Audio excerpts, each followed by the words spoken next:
So people have restless minds. Their minds just go all the time and they don't know how to quieten it down. How do you teach them to do that?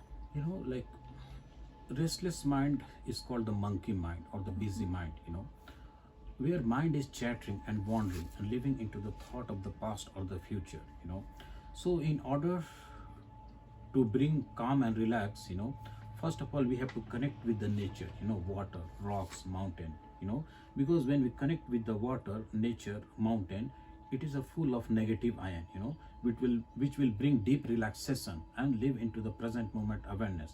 So this is the first way. Second way, we have to bring our awareness at the top of the nostril while breathing, while breathe out, because breath is a life force energy. So it will help us to calm down and relax our mind.